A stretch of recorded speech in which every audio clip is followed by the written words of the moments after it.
DD किसान, बदलते भारत की शान।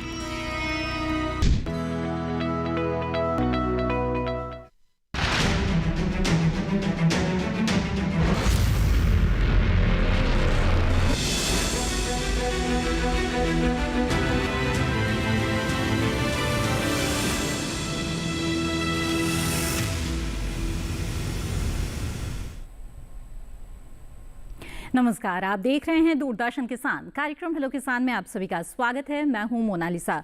हेलो किसान कार्यक्रम एक लाइव फोन इन कार्यक्रम है जिसमें कृषि क्षेत्र से जुड़े हुए अहम विषयों पर चर्चा की जाती है। इन चर्चाओं के बीच आपकी भूमिका बेहद ही अहम होती है इस कार्यक्रम में, क्योंकि आप अपने सवालों के साथ सीधे सीधे इस कार्यक्रम में जुड़ सकते हैं और आपके पास इसके कई सारे विकल्प है जिनके बारे में हम आपको बताएंगे। लेकिन आइए सबसे पहले जान लेते हैं कि आज हम किन विषयों पर चर्चा करेंगे। हेलो किसान कार्यक्रम में आज जिन विषयों पर चर्चा की जाएगी, आइए उस पर नजर डालते हैं। विषय रहेगा किसान उत्पादक संगठन। साथ ही आज के इस कार्यक्रम में जो अगला विषय रहेगा जिस पर बातचीत की जाएगी वो है रबी फसलों में खरपतवार नियंत्रण। जी हाँ, तो ये दो महत्वपूर्ण विषय हैं जिन पर आज हम विस्तार से बातचीत करेंगे। इन विषयों के बारे में अधिक जानकारी के लिए आप सीधे सीधे टोल फ्री नंबर के जरिए हमारे साथ इस कार्यक्रम में जुड़ सकते हैं और सवाल पूछ सकते हैं। नोट कर ले टोल फ्री नंबर 1800-113060 और 1800-113061। टोल फ्री नंबर के जरिए कॉल करने के दौरान बस इस बात का ध्यान रखें कि टीवी की आवाज़ बंद रखें और सीधे सीधे फोन लाइन के जरिए बातचीत करें। इससे बातचीत में रुकावट नहीं आएगी। इसके अलावा आपको बता दें कि अगला विकल्प है व्हाट्सएप का। व्हाट्सएप के जरिए भी आप अपना सवाल भेज सकते हैं। व्हाट्सएप नंबर है 8800520717। व्हाट्सएप के जरिए भी सवाल भेज सकते हैं। इसके अलावा ईमेल भी कर सकते हैं। ईमेल आईडी नोट कर लें, hellokisan2015@gmail.com। ईमेल और व्हाट्सएप के जरिए जब भी अपना सवाल भेजें तो साथ ही अपना नाम और स्थान भी ज़रूर लिखें।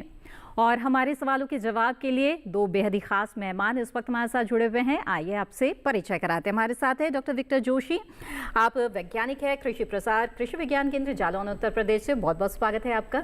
नमस्कार मैम। नमस्कार। और साथ ही हमारे साथ डॉक्टर रमनजीत कौर भी हैं। आप प्रधान वैज्ञानिक है सस्य विज्ञान संभाग IRI पूसा नई दिल्ली से। बहुत बहुत स्वागत है आपका भी इस कार्यक्रम में। धन्यवाद। नमस्कार जी नमस्कार। तो आइए बातचीत की शुरुआत करते हैं और किसान उत्पादक संगठनों की बात करते हैं, क्योंकि इस पर इस वक्त काफ़ी जोर दिया जाता है और सरकार की ओर से भी किसानों को प्रेरित किया जा रहा है कि वो किसान उत्पादक संगठन बनाएं।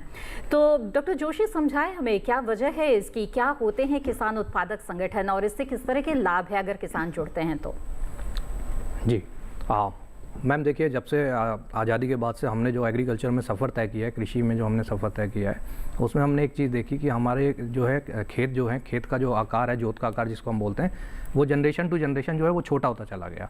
और अभी वर्तमान में स्थिति है कि 85% से अधिक 85% से अधिक किसान जो हैं वो हमारे छोटे और मंझले जोत के किसान हैं। साथ में हमारा देश विभिन्नताओं का देश है। हम देखते हैं कि खेती किसानी भी किसान जो है, क्योंकि उनकी अपनी अपनी छोटी ज़मीन हो गई है, तो वो डिसीज़न भी उसमें अपने अनुसार लेते हैं। तो इस तरह से एक स्थिति ऐसी बनती है कि जो किसान है वो एक कलेक्टिव फार्मिंग की तरफ नहीं जा पाता। तो FPO का जो कॉन्सेप्ट है ये एक लीगल एंटिटी है जिसको हम जो है किसानों को कलेक्ट करके और जो है हम उसमें बैक हैंड मतलब हम पीछे से उनको एक सपोर्ट देते हैं और एक जब वो मार्केटिंग के लिए आगे जाते हैं तो उसमें एक सपोर्ट देके हम उसका FPO का निर्माण करते हैं। किसान उत्पादक संगठनों का इसमें निर्माण किया जाता है।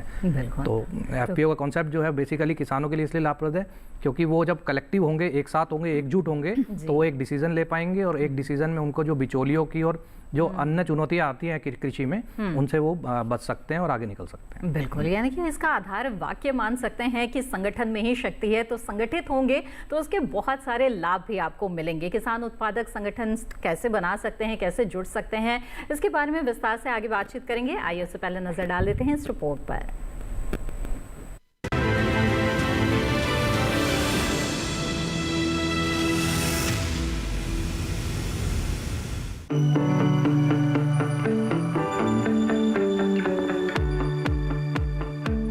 किसान उत्पादक संगठन किसानों का एक समूह है जो कृषि उत्पादन के कामों में लगा होता है और कृषि से जुड़ी व्यवसायिक गतिविधियां चलाने का काम करता है।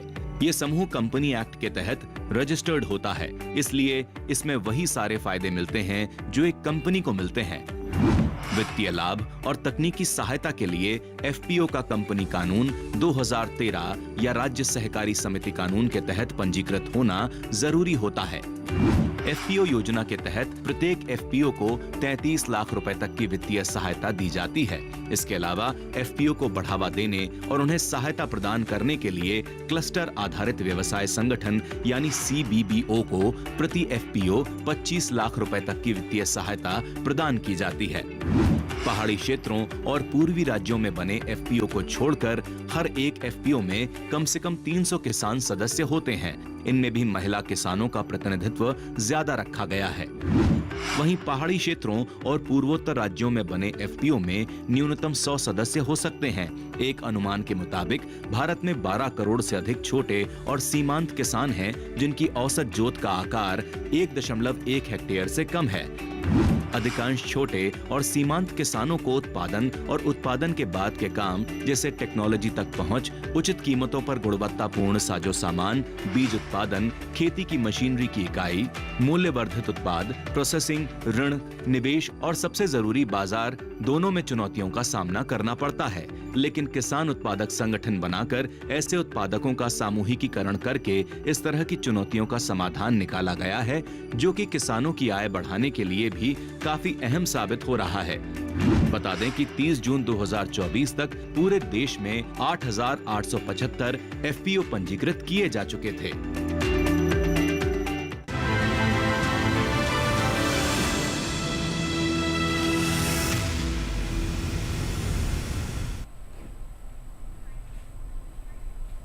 जी हाँ, तो एफपीओ यानी कि किसान उत्पादक संगठनों की उपयोगिता पर ये रिपोर्ट आपने देखी। आइए अब बातचीत को आगे बढ़ाते हैं और रबी फसलों के खरपतवार नियंत्रण की बात करते हैं।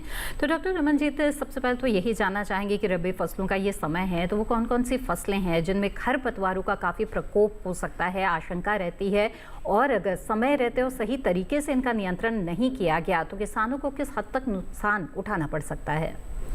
हाँ जी, जो जैसे कि नवंबर मंथ चल रहा है तो सभी ने लगभग जो रबी की फसलें हैं वो बिजाई कर चुके होंगे किसान भाई जी। तो ज़्यादा जो प्रमुख फसलें हैं जो तो गेहूं है, और अगर हम बात करें दलहनी फसलों की तो उसमें ज़्यादा अपना चना वगैरह, जहाँ मसूर वो आते हैं। अगर हम तेल की बात करें तो बहुत ज़्यादा जो एरिया है, काफ़ी आप देखते हो आसपास, तो सरसों आजकल काफ़ी आ रही है। तो ये प्रमुख फसलें हैं। गेहूं के साथ कई लोग जवी और जौ भी कर लेते हैं थोड़ा बहुत खेती, और ज़्यादातर जो है सरसों का काफ़ी आजकल है एरिया जो है चल रहा है। तो ऐसी कई फसलें हैं और इनमें खरपतवारों की इसमें खरपतवार की मैं बात करती हूँ। अगर इनको सही तरह से नहीं नियंत्रण करते तो ये 30% से 25% से लेकर कई बार आपकी पूरी की पूरी फसल ही नष्ट हो जाती है। कुछ भी किसान भाइयों के हाथ नहीं आता। तो इसको सही तरीके से मैनेज करना जो है वो समय सिर करना बहुत ही जरूरी है। बिल्कुल। तो इन फसलों के बारे में आपसे जानेंगे एक एक करके कि किस तरह से किसान इनमें खरपतवार नियंत्रण कर सकते हैं ताकि उनको इस तरह का नुकसान न उठाना पड़े। लेकिन आइए उससे पहले नजर डाल लेते हैं इस रिपोर्ट पर।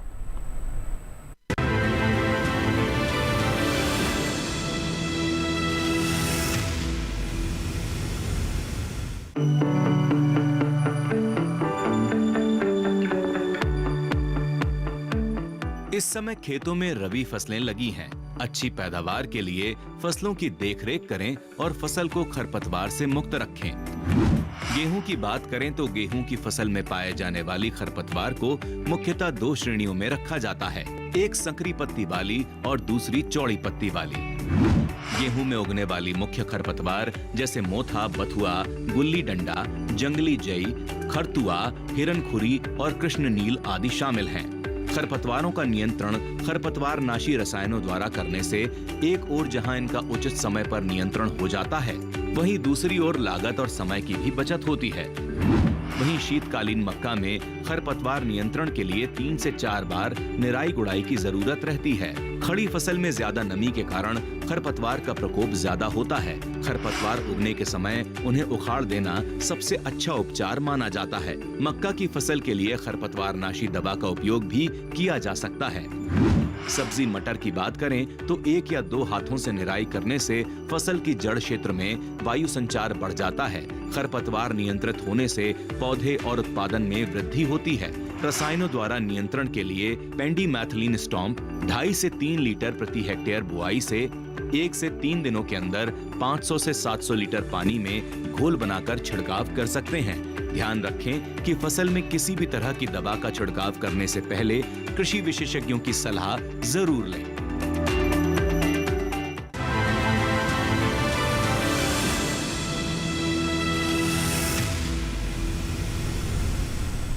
जी हाँ, तो कुछ खास बातें जानिए आपने खरपतवार नियंत्रण के बारे में। आइए बातचीत को आगे बढ़ाते हैं। तो डॉक्टर रमन जी, हमें बताएं, अगर रबी फसलों की बात की जाए तो गेहूं सबसे प्रमुख खाद्यान्न फसल है इस सीजन की, तो इसमें किस तरह से करें खरपतवार नियंत्रण?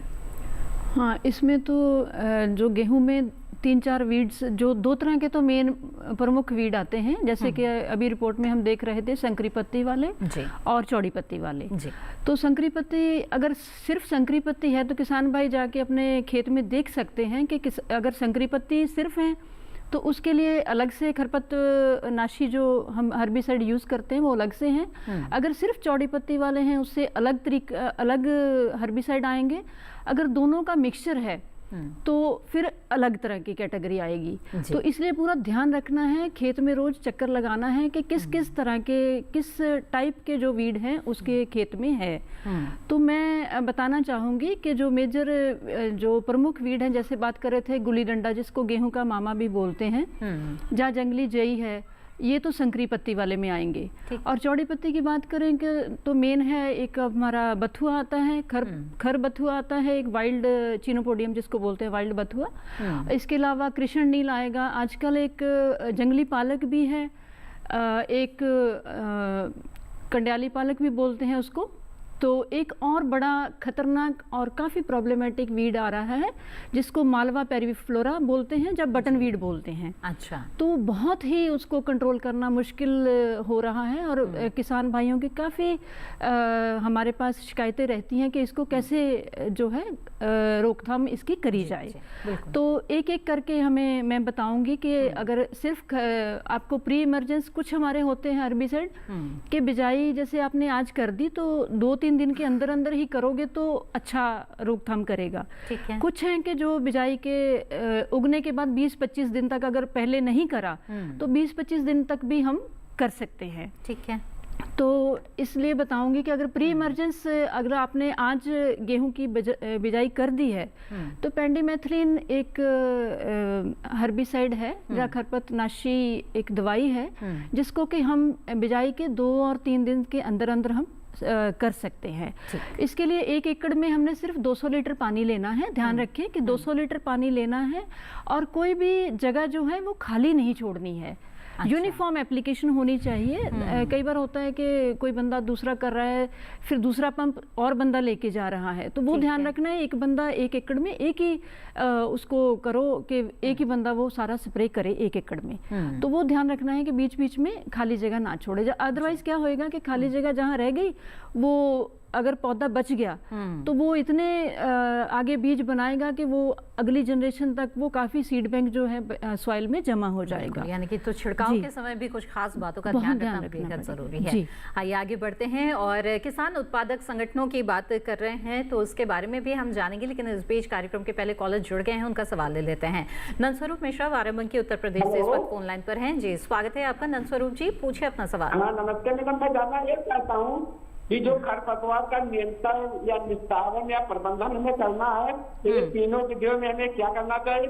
दूसरी चीज, हमें जो सब्जियां की फसल है उसमें क्या करना चाहिए? जो हमारी गेहूं वाली फसलें हैं, दलहनी वाली फसलें, तो इसमें हमें कौन सा प्रबंधन या निस्तारण या? ठीक है, बिल्कुल, आइए जानते हैं। जी डॉक्टर रमनजीत बताएं।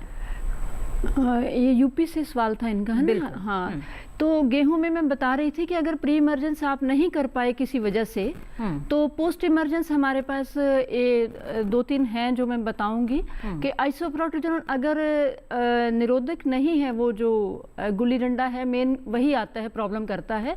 अगर उसमें रेजिस्टेंस नहीं आई है तो किसान भाई जो है आइसोप्रोटोजोन जो दवाई है उसका प्रयोग कर सकते हैं। इसके अलावा सल्फोसल्फिजोन फ्लोरोन करके एक दवाई आती है, लीडर जो कॉमन नेम उसका लीडर है, वो कर सकते हो, क्लोडिनाफॉप कर सकते हो। अगर दोनों का संकरी पत्ती वाले भी खरपतवार हैं खेत में और चौड़ी पत्ती वाले भी हैं, फिर एक दवाई आती है आजकल टोटल, काफ़ी इफ़ेक्टिव है, जो हमने ऑलरेडी टेस्ट करे हैं। तो टोटल का जो 2 दवाई का मिक्सचर है जी, ग्रास वीड को भी और जो चौड़ी पत्ती वाले दोनों को अच्छे से कंट्रोल करती है। इसके लिए आप टोटल दवाई है जो उसको प्रयोग में ला सकते हो। जी बिल्कुल वंदना स्वरूप जी, उम्मीद है कि आपके सवाल का जवाब मिल गया होगा। और इसी तरह से खरपतवार नियंत्रण और किसान उत्पादक संगठन के बारे में हमारी बातचीत जारी रहेगी कार्यक्रम में, लेकिन फिलहाल वक्त हो चला है एक छोटे से ब्रेक का। आप बने रहें दूरदर्शन किसान पर।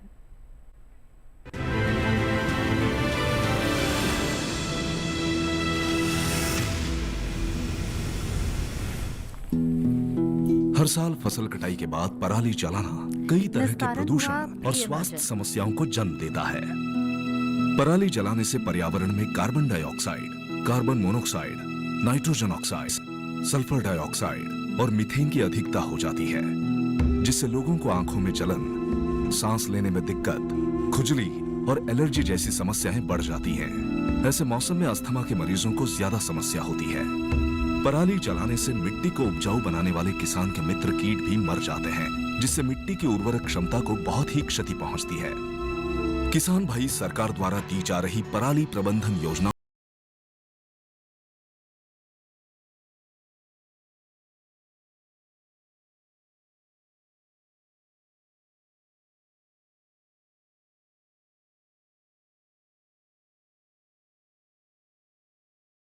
बचाएं।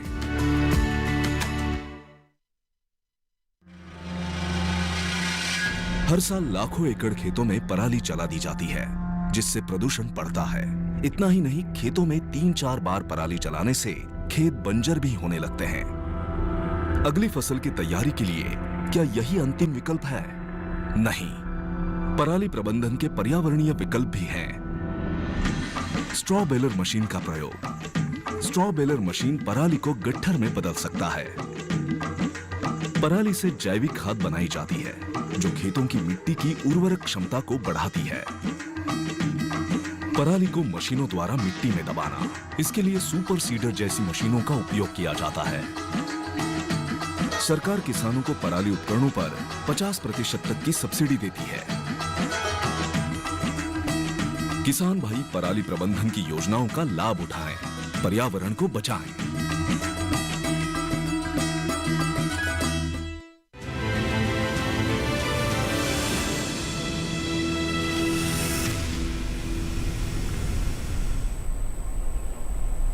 ब्रेक के बाद आप सभी का फिर से स्वागत है। आप देख रहे हैं कार्यक्रम हेलो किसान। आज इस कार्यक्रम में हम बात कर रहे हैं किसान उत्पादक संगठन और रबी फसलों में खरपतवार नियंत्रण के बारे में। इन विषयों पर बातचीत को आगे बढ़ाएंगे, लेकिन इस बीच हमारे साथ कार्यक्रम में अगले कॉलर जुड़ गए हैं। उनका सवाल आइए लेते हैं। सूरज कुमार जी औरंगाबाद बिहार से इस वक्त फोन लाइन पर हैं। सूरज जी, स्वागत है आपका, पूछे अपना सवाल। जी मैम। जी जी सूरज जी, हम आपको सुन पा रहे हैं। टीवी की आवाज कृपया बंद रखिएगा, बताएं। जी मैम, पूछिए अपना सवाल। सवाल है मैम कि मेरे खेत में लजीवा घास हो जाता है, मोटा घास हो जाता है मैम। अच्छा, ठीक है जी मैम, बस यही मेरा सवाल है। ठीक है, मोथा घास के लिए आप जानना चाहते हैं क्या उपाय है? जी डॉक्टर रमन जी बताएं। हाँ, जो मेरी बात सुन रहे हो, मोथा अगर तो खाली फील्ड है, आपका कोई क्रॉप नहीं है, तो उसमें नियंत्रण के लिए अलग से मैं बताऊंगी। अगर कोई क्रॉप में है तो उसमें थोड़ा सा मुश्किल हो जाता है आजकल मोथा, क्योंकि वो हो सकता है जो मैं दवाई आपको बताऊं वो आपकी क्रॉप को भी खराब ना करे।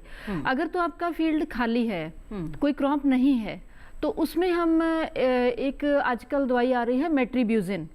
तो मेट्रीब्यूजिन 60 और 75 ग्राम तक आप लेके 1 एकड़ की लेनी है। तो उसको हफ्ते या 10 दिन में 2-3 बार स्प्रे करना पड़ेगा। आपका खेत खाली है तो 2-3 स्प्रे में वो, क्योंकि उसका जो 1 फीट में नीचे होती है उसकी जड़, तो उसकी जड़ में जो ट्यूबर होता है उसको हमने उसका जो भोजन वहाँ होता है उसको ख़त्म करना है। तो उसके लिए आपको 2-3 स्प्रे 10-10 दिन या हफ्ते के वक्फे पर करनी पड़ेगी, ताकि जो उसकी जो जड़ है बिल्कुल 1 फीट नीचे ज़मीन के उसको ख़त्म करें। तो अगर आपकी क्रॉप में है तो आजकल हमने थोड़ा सा टेस्ट करे हैं, अगर मटर में या मटर में है जहाँ किसी और क्रॉप में है तो सेम दवाई हम मेट्रीब्यूजिन कर सकते हैं, पर थोड़ी सी कम 50 ग्राम ले लीजिए उसकी डोज पर एकड़ के हिसाब से। तो जैसे आपकी क्रॉप अर्ली पोस्ट इमरजेंस बोलते हैं उसको, कि थोड़ी सी आपकी क्रॉप बड़ी हो गई है, हफ्ता 5-6 दिन की 7 दिन की, तब कर सकते हैं, उसके बाद नहीं करना है जी। तो ये थोड़ा सा ध्यान से करना है। गेहूं में भी अगर आता है तो गेहूं में भी आप कर सकते हो, पर डिपेंड करता है कि आपकी क्रॉप किस स्टेज पे है और कितने दिन की हो गई है, ये पूरा ध्यान रखना है। हो सकता है आपका थोड़ा सा सेटबैक उस गेहूं को भी लगे, बट वो एक बार उसको कंट्रोल कर देगी जी एक स्प्रे में। तो सूरज जी, मुझे उम्मीद है कि आपके सवाल का जवाब मिल गया होगा कि अगर फसल के साथ है मोथा या फिर अभी फसल नहीं है केवल मोथा है तो उसका नियंत्रण आप किस तरह से कर सकते हैं।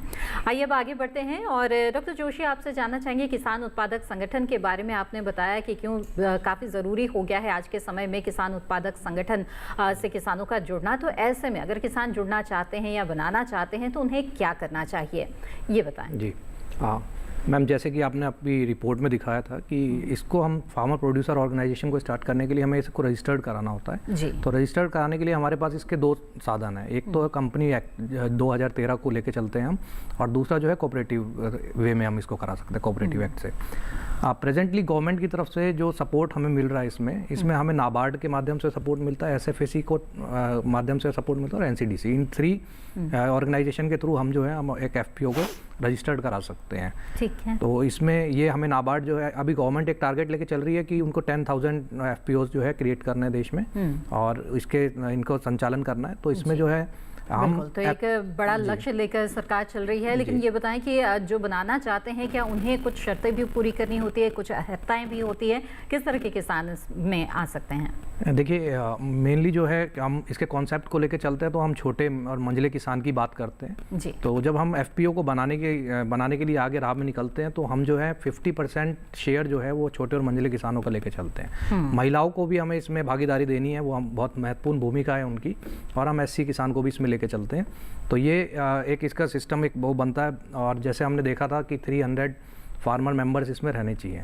जब हम FPO बनाते हैं, देखिए 2 कैटेगरी में रहते हैं, एक FPC रहता है, एक FPO होता है। बेसिकली वही कोऑपरेटिव एक्ट के थ्रू रजिस्टर कर रहे हैं या आप जो है कंपनी एक्ट के थ्रू कर रहे हैं, इस पे डिपेंड करता है। तो इसका एक स्ट्रक्चर होता है जिसमें 5 डायरेक्टर्स रहते हैं, बोर्ड ऑफ मेंबर्स रहते हैं 5 इसमें, तो 10 लोगों का एक स्ट्रक्चर रहता है इसमें। बिल्कुल, आइए अब आगे बढ़ते हैं। इस बीच हमारे साथ कॉलर जुड़ गए हैं, उनका सवाल लेते हैं। ओम प्रकाश जी हिसार हरियाणा से हमारे साथ फोन लाइन पर हैं। ओम प्रकाश जी, स्वागत है आपका, बताइए क्या जानना चाहते हैं? ओम प्रकाश जी, टीवी की आवाज़ कृपया बंद कर दीजिए, बातचीत में रुकावट आएगी। हेलो ओम प्रकाश जी, मेरी आवाज़ मिल रही है आपको? जी मैम। टीवी की आवाज़ बंद कर दीजिए कृपया। जी, टीवी की आवाज़ बंद कर दीजिए, फोन लाइन के जरिए बात करें, बताइए। गेहूं के अंदर मैम ये बथुआ और गुली डंडे का खरपतवार बहुत ज्यादा है। ठीक है, गेहूं के अंदर बथुआ गुली डंडा का प्रकोप हो रहा है, डॉक्टर रमन जी क्या करें? हाँ जी ओम प्रकाश जी, जैसे मैंने बताया कि दोनों वीड हैं आपके, संकरी वाला आ गया गुली डंडा और चौड़ी पत्ती वाला आ गया बथुआ। तो इसके लिए ना एक आजकल हमने रिकमेंड करी है, टोटल करके दवाई आ रही, बड़ी इफेक्टिव है, तो वो आप स्प्रे कर दीजिए टोटल जी। हाँ। बिल्कुल ओम प्रकाश जी, उम्मीद है आप ज़रूर इस सलाह पर अमल करेंगे और आपको समस्या से छुटकारा भी मिलेगा। तो यहाँ पर डॉक्टर रमनजीत आपसे जानना चाहेंगे कि जो किसान है, जब जैसा कि आपने बताया था मोथा के बारे में भी कि वो फसल हो ना हो अगर आ जाता है तो नियंत्रण करना कई बार मुश्किल हो जाता है, तो ऐसे में खरपतवारों का प्रकोप ही ना हो, क्या बचाव के लिए कुछ उपाय अपनाए जा सकते हैं? हाँ, कुछ हम कहते हैं कि कुछ प्रिवेंटिव मेथड्स हैं जी। वो मेथड यूज़ करो कि खेत में जो खरपतवार हैं उनका सीड एंटर ही ना हो। वो ऐसे कर सकते हैं कि जो आपको सीड फार्मर किसान भाई ला रहे हैं तो सीड में ही वो वीड का सीड मिक्सचर ना हो। अच्छा। एक तो वो है। दूसरा है कि जो मशीनरी हम ला रहे हैं एक जगह से दूसरी जगह, मशीनरी द्वारा भी कोई सीड इधर उधर ट्रांसफ़र होते हैं।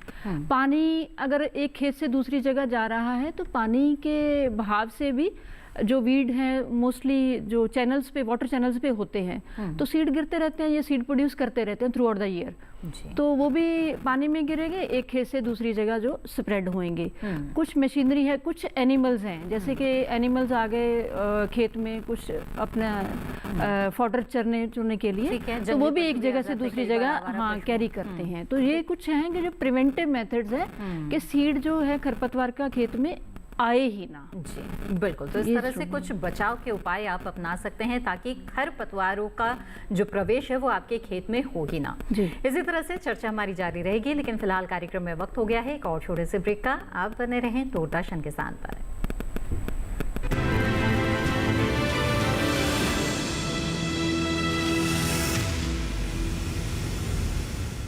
अगली फसल का टाइम तो कभी थोड़ा ही रह गया। ताऊ किसी की फसल हुई? बेटा फसल तो ठीक है, ये भी अब पक के तैयार होगी, ये भी इसने काट के और पराली ने जड़ा के फिर नई फसल बोने की तैयारी करूंगा। पराली जड़ा के? हाँ ताऊ तो पर्यावरण तो खराब करेगा, ये लिए हमारी सेहत भी खराब करेगा। फसल का दाना ही जरूरी नहीं होता, बचे हुए अवशेष भी बड़े काम के होज हैं। इनकी जैविक खाद बना के तू मिट्टी की उपजाऊ शक्ति ना और बढ़ा सका है, और तो और इसकी जो पराल बचेगी ना उसने बेच के अलग तो मुनाफा भी ले सका है। हाँ, इस पराली से इको फ्रेंडली पेपर और थर्मोकोल बनाया जाता है। पराली का उपयोग जैव ईंधन और हस्तशिल्प बनाने में भी किया जाता है। इसका उपयोग मशरूम की खेती, डिस्पोजेबल प्लेट्स और कटलरी बनाने में भी होता है। पराली समस्या नहीं, संसाधन है। किसान भाई पराली ना जलाएं, पराली से अपनी आय बढ़ाएं। हर साल फसल कटाई के बाद पराली जलाना कई तरह के प्रदूषण और स्वास्थ्य समस्याओं को जन्म देता है। पराली जलाने से पर्यावरण में carbon dioxide, carbon monoxide, nitrogen oxide, sulphur dioxide और मीथेन की अधिकता हो जाती है, जिससे लोगों को आंखों में जलन, सांस लेने में दिक्कत, खुजली और एलर्जी जैसी समस्याएं बढ़ जाती हैं। ऐसे मौसम में अस्थमा के मरीजों को ज्यादा समस्या होती है। पराली जलाने से मिट्टी को उपजाऊ बनाने वाले किसान के मित्र कीट भी मर जाते हैं, जिससे मिट्टी की उर्वरक क्षमता को बहुत ही क्षति पहुंचती है। किसान भाई सरकार द्वारा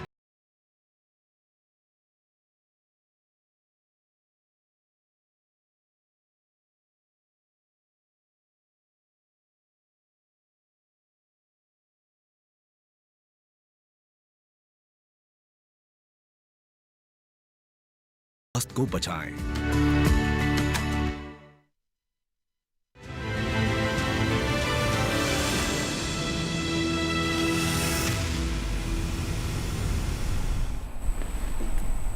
ब्रेक के बाद आप सभी का फिर से स्वागत है कार्यक्रम हेलो किसान में, जिसमें आज किसान उत्पादक संगठन और खरपतवार नियंत्रण की बात कर रहे हैं। बातचीत को आइए आगे बढ़ाते हैं। डॉक्टर जोशी, आपसे जानना चाहेंगे, जैसा कि आपने बताया कि सरकार ने लक्ष्य रखा है 10,000 FPO के लिए, इसके साथ ही सरकार की किस तरह की भूमिका है FPO के बनाने और उनके चलाने में, और किस तरह की मदद दी जाती है सरकार की तरफ से? जी हाँ मैम, जैसे मैंने बताया कि सरकार जो है 3 माध्यम से जो है, नाबार्ड के माध्यम से, SFAC के माध्यम से और NCDC के माध्यम से जो है FPOs को क्रिएट कर रहे हैं, बना रहे हैं। जी देखिए, इसमें जो नाबार्ड है वो FPO को 18 लाख का ग्रांट देता है फॉर 3 साल के लिए। 3 साल के लिए ग्रांट दिया जाता है ताकि वो उसका संचालन कर सके और संचालन के बाद वो खुद से उसको चला सके, आगे सेल्फ रिलायंट जिसको बोलते हैं, वो उस स्थिति में आ जाए।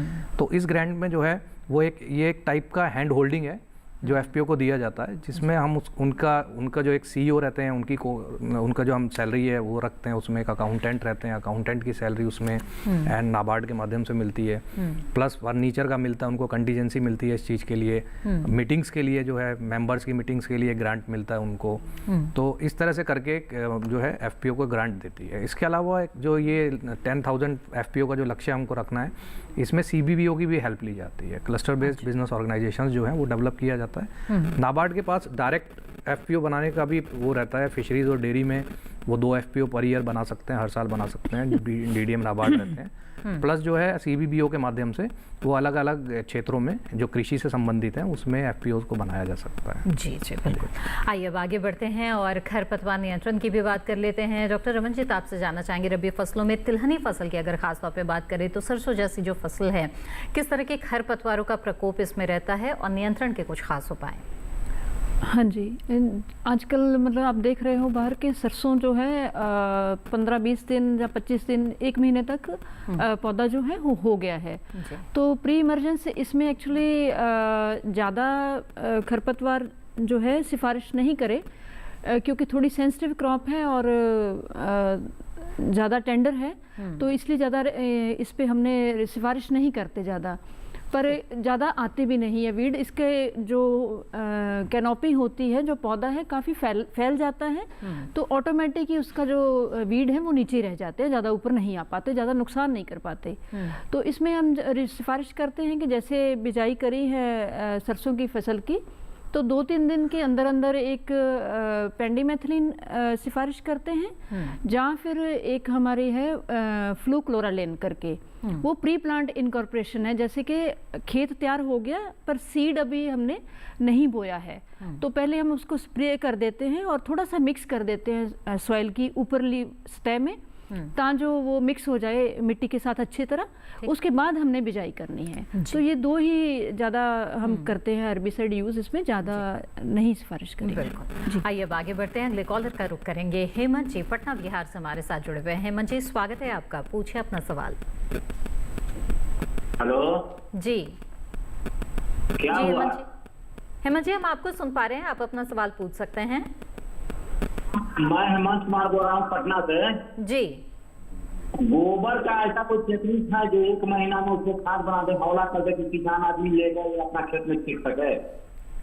कोई ऐसा बना है कुछ उसका गलाने के लिए कि जल्दी उसको गला दे? ठीक है, आज के विषय से ये थोड़ा सा अलग हटकर है, लेकिन डॉक्टर रमनजीत अगर आप कुछ सुझाव इस पर देना चाहें कि गोबर से जल्द खाद तैयार करने के लिए जानना चाहते हैं कि क्या उपाय कर सकते हैं? जो हम बोलते हैं कि थोड़ा इसको टाइम तो लगता है, 30 से 45 डेज चाहिए। जो बड़ा सा एक पिट बना के उसको थोड़ा सा कवर करना पड़ेगा, उसको अच्छी तरह लेयरिंग करके उसके साथ स्ट्रॉ भी उसके साथ मिक्स करना पड़ेगा। तो अच्छे से पैक करके, कई बार होता है ना पेस्ट्री बना दो ऊपर, ताकि जो बिल्कुल एनारोबिक कंडीशंस क्रिएट करनी है, हवा बिल्कुल आर पार ना जाए। तो उस कंडीशन में फिर भी आपको 45 डेज 35 डेज मिनिमम चाहिए।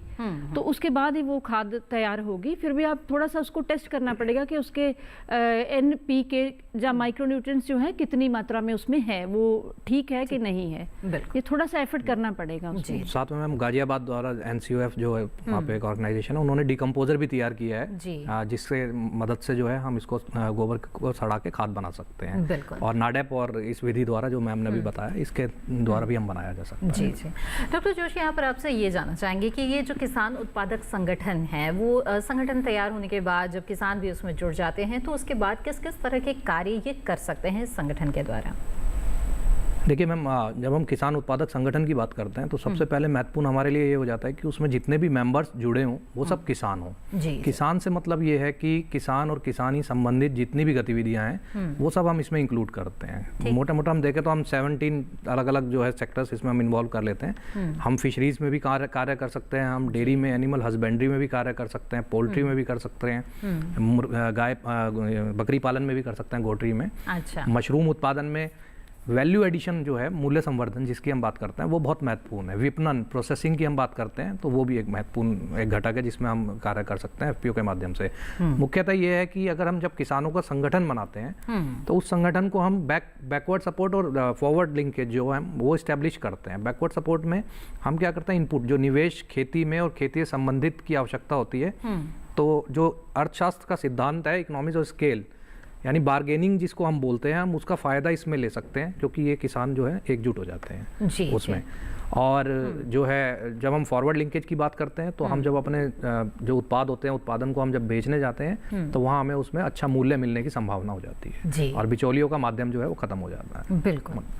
तो ये कई फायदे हैं किसान उत्पादक संगठन से और बहुत सारे कार्य जो हैं वो इसके तहत किए जा सकते हैं। आइए अब आगे बढ़ते हैं, कॉलर का रुख करेंगे। सुमित जी सोनीपत हरियाणा से हमारे साथ जुड़े हुए हैं। सुमित जी स्वागत है आपका, बताइए क्या जानना चाहते हैं।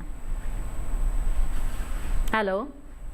हाँ जी मैडम, हेलो जी सुमित जी, हम आपको सुन पा रहे हैं, अपना सवाल पूछ सकते हैं। हेलो सुमित जी, क्या आप मुझे सुन पा रहे हैं? नमस्कार मैडम। जी नमस्कार, बताएं क्या जानना चाहते हैं। मैं सोनीपत हरियाणा से बोल रहा हूँ मैडम। जी। तो गेहूं की फसल में ना बोई थी जैसे गुल्ली डंडा और ये चौड़ी पत्ती वाले खरपतवार ज्यादा होते हैं मैडम। जी जी बिल्कुल, ठीक है। आइए जानते हैं डॉक्टर रमनजीत, आप इसके बारे में बता चुके हैं लेकिन संक्षेप में भी फिर से दोहरा दें हमारे दर्शक के लिए। सुमित जी पहले तो मैं थोड़ा सा बताऊंगी कि क्योंकि अच्छी लैंड है, फर्टाइल है हरियाणा में, तो थोड़ा सा आपको ध्यान रखना है। गेहूं की फसल जो है, जब थोड़े से कल्चरल मेथड या नेचुरल कुछ हमारे पास मेथड्स हैं, जब प्रिवेंटिव मेथड्स मैंने पहले भी बताया कि थोड़ा सा ध्यान रखिए जब आप सीड ला रहे हो तो सीड में जो है वीड के सीड्स ना मिक्स हो, मशीनरी जो क्लीन हो वो यूज़ करना है। और जो वाटर चैनल्स पे आपके वीड होते हैं कोशिश करें कि उनको भी समय समय उखाड़ते रहें, जैसे आपको दिखे उसको डिस्ट्रॉय कर दो और खेत के बाहर फेंक दीजिए। और दूसरा है कि जो थोड़ी क्विक ग्रोइंग वैरायटीज़ हैं गेहूं की, उसका चयन करें। जल्दी से वो अपना लैंड कवर कर लेंगी, सॉइल ढक लेंगी, तो वीड्स जो नीचे रह जाएंगे और ज़्यादा ऊपर आ नहीं पाएंगे, तो नुकसान ज़्यादा आपकी फसल को नहीं होएगा। दूसरा है कि जो हम नॉर्मल स्पेसिंग करते हैं, कतार से कतार जो फासला होता है वो 22 सेंटीमीटर या 22.5 होता है, तो उसको हम थोड़ा सा कम करके 15 सेंटीमीटर या 20 पे लाओगे तो जो स्पेस है, जो फसल को ज़्यादा मिलेगा और जो खरपतवार है उसके लिए स्पेस जो है जगह कम रह जाएगी, तो वो अपने आप ही ज़्यादा जम नहीं पाएंगी। और लास्ट में आपके पास ऑप्शन बचती है, हाँ एक और चीज़ है इम्पॉर्टेंट जो मैं ज़रूर बताना चाहूँगी कि अगर आप 4-5 साल से गेहूँ सेम लगा रहे हो तो भी जो है कुछ एसोसिएटेड वीड होते हैं जो सेम आपकी फसल में आएंगे ही आएंगे, तो फसल चक्र अपना सकते हैं। उस फसल चक्र को नष्ट करना है हमने, तो उसकी जगह आप शुगर केन लगा लो या फिर बरसीम वगैरह लगा के थोड़ा सा रोटेट करते रहो फसलों को। तो फसल चक्र में बदलाव कीजिए, ये भी एक उपाय है जिससे खरपतवारों से आपको छुटकारा मिल सकता है, उसकी रोकथाम हो सकती है।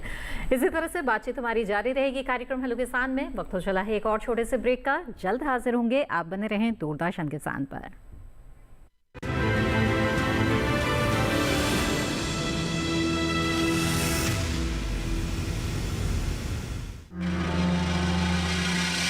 हर साल लाखों एकड़ खेतों में पराली जला दी जाती है, जिससे प्रदूषण बढ़ता है।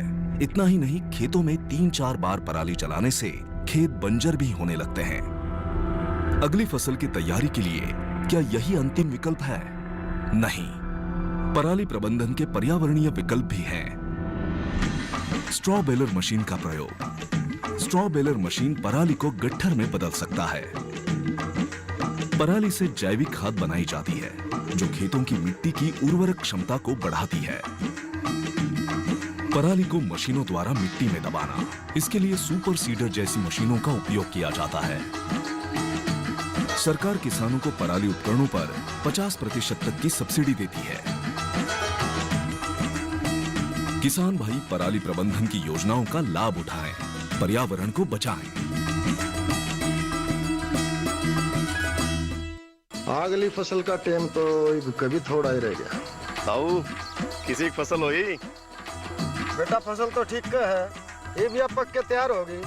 ये बीच में काट के और पराली ने जड़ा के फिर नई फसल बोने की तैयारी करूंगा। पराली जड़ा के? हाँ ताऊ, तो पर्यावरण तो खराब करेगा, गेली हमारी सेहत भी खराब करेगा। फसल का ताना जरूरी नहीं होता, बचे हुए अवशेष भी बड़े काम के होज हैं। इनकी जैविक खाद बना के तू मिट्टी की उपजाऊ शक्ति ना और बढ़ा सका है। और तो और इसकी जो पराल बचेगी ना, उसने बेच के अलग तो मुनाफा भी ले सका है। हाँ, इस पराली से इको फ्रेंडली पेपर और थर्मोकोल बनाया जाता है। पराली का उपयोग जैव ईंधन और हस्तशिल्प बनाने में भी किया जाता है। इसका उपयोग मशरूम की खेती, डिस्पोजेबल प्लेट्स और कटलरी बनाने में भी होता है।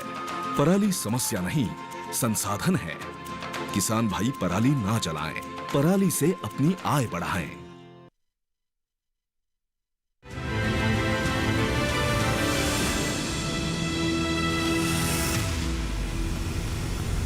ब्रेक के बाद आप सभी का फिर से स्वागत है। देख रहे हैं आप कार्यक्रम हेलो किसान। हमारे दर्शक हैं जिन्होंने व्हाट्सएप के जरिए अपना सवाल भेजा है, आइए उसे कार्यक्रम में शामिल करते हैं। सवाल भेजा है बलजीत जी ने हरियाणा हिसार से। पूछते हैं कि किसान उत्पादक संगठन की लोन स्कीम के बारे में जानना हो तो कैसे जान सकते हैं, किससे पूछ सकते हैं? जी, तो क्या जवाब देना चाहेंगे डॉक्टर जोशी आप इन्हें? जी हाँ मैम, एक बार जब हमारा एफपीओ रजिस्टर्ड हो जाता है तो उसके बाद जो है हम लोग एक बैंक अकाउंट उसमें खोलते हैं। तो बैंक अकाउंट खोलने के बाद हमारे जो डॉक्यूमेंट्स होते हैं इसमें एक आर्टिकल ऑफ एसोसिएशन रहता है और मेमोरेंडम ऑफ एसोसिएशन रहता है। तो ये डिटेल्स और केवाईसी जो होती है हमारे बोर्ड ऑफ डायरेक्टर्स की और मेंबर्स की, वो जो है वो बैंक के पास जाती है। तो जाने के बाद जो है हमारा अकाउंट वहाँ ओपन हो जाता है। उसके बाद जो है हम लोग कृषि विभाग में इसका एक पंजीकरण कराते हैं। अगर हम उत्तर प्रदेश में देखें तो एक शक्ति पोर्टल गवर्नमेंट ने इस्टेब्लिश किया था, जिसमें जो है हम लोग रजिस्टर्ड कराने के बाद जो भी सरकारी लाभ हैं जो भी मिलते हैं वो हम वहाँ से उसके लिए ले सकते हैं, उसके लिए हम एलिजिबल हो जाते हैं। तो जहाँ तक लोन की बात है तो बैंक इनको सपोर्ट सिस्टम जो गवर्नमेंट ने ग्रांट के लिए रखा है, नाबार्ड डायरेक्ट एक इटसेल्फ एक बैंक है जो फाइनेंस करता है इसके लिए, जो कर ही रहे हैं वो। तो इसमें नाबार्ड से ही हमें मदद मिल सकती है। बिल्कुल। तो बलजीत जी, उम्मीद है आपके सवाल का जवाब मिल गया होगा। आइए आगे बढ़ते हैं। डॉक्टर रमनजीत, आपसे जानना चाहेंगे कि रबी फसलों में अब दलहनी फसलों की बात की जाए तो उनमें किस तरह के खरपतवारों की आशंका रहती है? हाँ, दलहनी फसल में भी हम बात करेंगे तो संकरी पत्ती और चौड़ी पत्ती दोनों तरह के लगभग जो खरपतवार है वो आते हैं। तो इसमें भी थोड़ा सा छोटा इनका फसल जो होता है, लाइफ साइकिल छोटा होता है, 4 महीने में 5 महीने में पक के तैयार हो जाती है। तो इसमें हम पेंडिमेथिलिन कर सकते हैं इसको प्री इमरजेंस, बिजाई के 2-3 दिन बाद।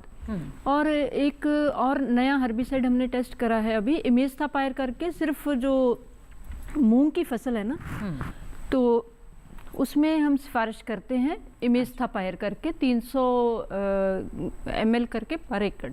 जी जी, वो हम 20-25 दिन के बाद स्प्रे कर सकते हैं। बिल्कुल, तो इस तरह से उपाय है दलहनी। आगे बढ़ते हैं और डॉक्टर जोशी, आपसे जानना चाहेंगे कि पराली के बारे में इन दिनों काफ़ी बातचीत हो रही है, क्योंकि पराली जलाने के जो घटनाएं सामने आती है उससे बहुत नुकसान होता है पर्यावरण को भी और खेत की मिट्टी को भी। ऐसे में पराली प्रबंधन के अगर उपायों की बात की जाए तो क्या किसान उत्पादक संगठनों की भी इसमें कुछ भूमिका बन सकती है? हाँ मैम, बहुत ही महत्वपूर्ण आपने बात पूछी है। और अभी हम दिल्ली में हैं तो हम ये लोग फील भी कर पा रहे हैं कि पराली की वजह से क्या स्थिति है। देखिए, अभी एक आप ऐड चली थी तो उसमें ये देखा था हमने कि जो पराली है वो संसाधन है। तो निश्चित तौर पे पराली भी एक संसाधन है और बहुत मध्य प्रदेश में और आप अगर आंध्र प्रदेश में जाते हैं तो ऐसे एफपीओस काम कर रहे हैं जो पराली प्रबंधन पे काम करके उससे बायोचार बना रहे हैं और एक्टिवेटेड कार्बन बना के उसको जो है आगे बेच के, इवन कार्बन क्रेडिट की हम बात करते हैं। अगर आज हम पर्यावरण की बात कर रहे हैं, हम क्लाइमेट चेंज की बात कर रहे हैं, समस्या की बात कर रहे हैं, तो हम क्लाइमेट क्रेडिट भी यहाँ पे जो है हम ले सकते हैं इसमें। और पराली निश्चित तौर पे हम इसमें जैसे हमने देखा कि उसमें हम अलग अलग तरह के उससे उत्पाद बना सकते हैं, आगे फर्दर उसको आगे उस माल में ले सकते हैं। तो ये एफपीओ जो है इस तरह से इसमें आगे आ सकते हैं, एक संगठित होकर इसमें कार्य कर सकते हैं। बिल्कुल। आइए आगे बढ़ते हैं, अगले कॉलर का रुख करेंगे। रामवीर जी बुलंदशहर उत्तर प्रदेश से हमारे साथ जुड़े हुए हैं। रामवीर जी, स्वागत है आपका, पूछिए अपना सवाल। हेलो जी रामवीर जी, हम सुन रहे हैं आपको, बताएं। टीवी की आवाज बंद कर दीजिए रामवीर जी, बातचीत में देरी होगी। आलू में कपड़ा बहुत ज्यादा हो रहा है, आलू लगाए हैं उन्हें। अच्छा, आलू लगाया है और क्या समस्या आ रही है? आलू में कपड़ा बहुत ज्यादा हो रहा है, तो उसकी भी कोई दवा है? जी, डॉक्टर रमन जी बताएं। रामवीर जी, आलू में 2-3 सिफारिश करते हैं हर्बिसाइड हम। एक तो पेंडिमेथिलिन ही है, जो कि जैसे आपने आलू की बिजाई कर दी है तो 2-3 दिन के अंदर अंदर कर सकते हो। ये ब्रॉड स्पेक्ट्रम हर्बिसाइड है जो कि संकरी पत्ती और चौड़ी पत्ती वाले दोनों टाइप के जो नदीन हैं आपके खेत में उसको ख़त्म कर सकता है। अगर आप किसी वजह से वो छूट गया है तो एक नॉन सेलेक्टिव हर्बिसाइड है जो पैराक्विट, जो सिर्फ जैसे कांटेक्ट में आएगा कोई भी हरा तो वो उसको नष्ट कर देगा। उसके लिए ऐसा हम सिफारिश करते हैं कि अगर आलू जो है 5% उसके स्प्राउट आ गए हैं, ओनली 5%, तो तब आप स्प्रे करोगे। थोड़ा जो आलू आपका थोड़ा सा जर्मिनेट जब बाहर आया है ज़मीन से, उसको वो जला तो देगा पर क्योंकि आपको पता है अगर आप आलू के ट्यूबर देखोगे तो उसमें काफ़ी 5, 6, 7 आंखें होती है, वो उससे नया जर्मिनेट हो जाएगा, तो वो आपकी जो फसल है उसको कोई ख़राब नहीं करेगा। पर वो 5% अगर है उसके बाद नहीं करना, 5% स्प्राउटिंग हो गई है तो आप कर सकते हो, अगर किसी वजह से आपने प्री इमरजेंस कोई छूट गया है। इसके अलावा एक और है, अगर 5% से भी ज़्यादा जर्मिनेशन हो गई है तो आइसोप्रोटोजोन जो हम गेहूं में करते हैं उसको उस दवाई का उपयोग आप 20-25 दिन तक कर सकते हो। तो उससे भी हम दोनों संकरी और चौड़ी पत्ती दोनों टाइप जो वीड्स हैं उसको वो कंट्रोल अच्छे से कर देगा। बिल्कुल। तो रामवीर जी, उम्मीद है आपके सवाल का जवाब मिल गया होगा और इस उपाय पर आप अमल भी ज़रूर करेंगे और आपकी समस्या का समाधान भी निकलेगा। इसी के साथ कार्यक्रम में वक्त है एक और छोटे से ब्रेक का। जल्द हाजिर होंगे, आप बने रहें दूरदर्शन किसान पर।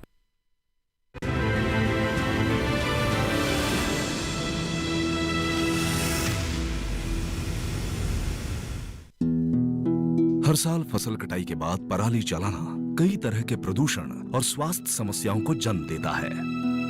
पराली जलाने से पर्यावरण में carbon dioxide, carbon monoxide, nitrogen oxide, sulphur dioxide और मीथेन की अधिकता हो जाती है, जिससे लोगों को आंखों में जलन, सांस लेने में दिक्कत, खुजली और एलर्जी जैसी समस्याएं बढ़ जाती हैं। ऐसे मौसम में अस्थमा के मरीजों को ज्यादा समस्या होती है।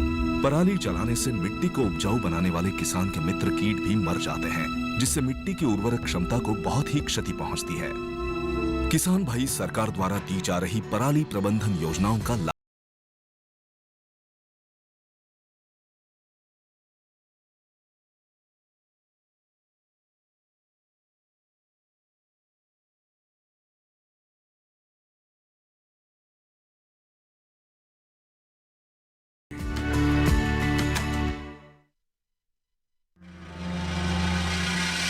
हर साल लाखों एकड़ खेतों में पराली जला दी जाती है, जिससे प्रदूषण बढ़ता है।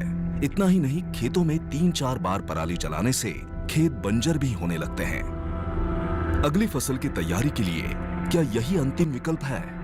नहीं, पराली प्रबंधन के पर्यावरणीय विकल्प भी हैं। स्ट्रॉ बेलर मशीन का प्रयोग। स्ट्रॉ बेलर मशीन पराली को गट्ठर में बदल सकता है। पराली से जैविक खाद बनाई जाती है, जो खेतों की मिट्टी की उर्वरक क्षमता को बढ़ाती है। पराली को मशीनों द्वारा मिट्टी में दबाना, इसके लिए सुपर सीडर जैसी मशीनों का उपयोग किया जाता है। सरकार किसानों को पराली उपकरणों पर 50% तक की सब्सिडी देती है। किसान भाई पराली प्रबंधन की योजनाओं का लाभ उठाएं, पर्यावरण को बचाएं।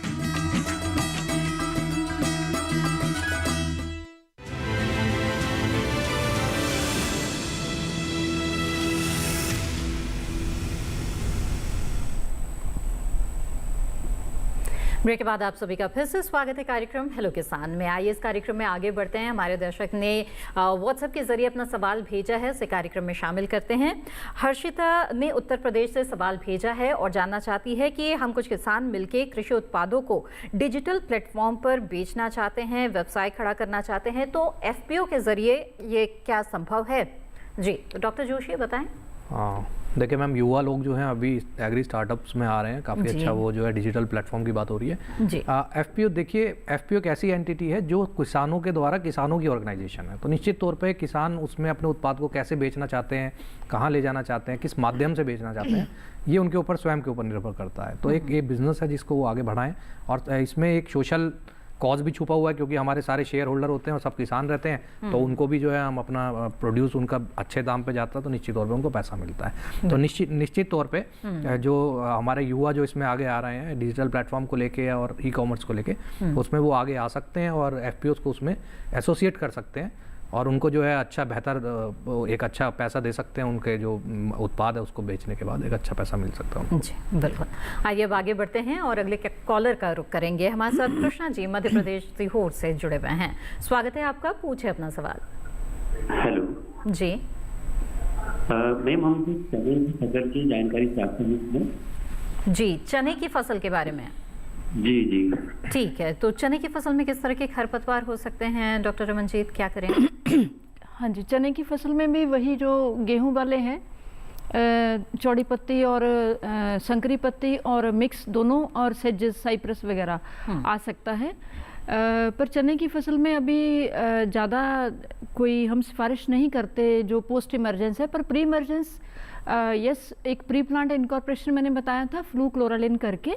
आपका खेत तैयार हो गया है, आपने चने की बिजाई अभी नहीं करी है, तो आप फ्लूक्लोरालिन एक हर्बिसाइड आता है, उसको स्प्रे कर लो पूरे खेत पे, फिर उसको हल्का सा ऊपरली सतह में मिक्स कर लीजिए, उसके बाद चने की बिजाई करनी है।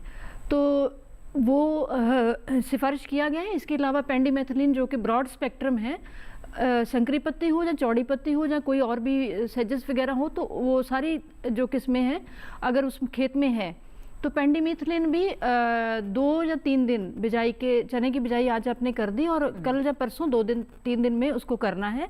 ध्यान रखें कि जो पंप आप यूज़ कर रहे हो वो धुला हुआ हो अच्छे से, किसी ने नॉन सेलेक्टिव हर्बिसाइड पहले स्प्रे ना करा हो।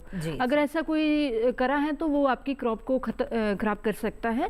और दूसरा ध्यान रखना है कि कोई जगह छोड़ी ना जाए, यूनिफॉर्म जो एप्लीकेशन करनी है और एक ही बंदा स्प्रे करे तो ज़्यादा अच्छा है।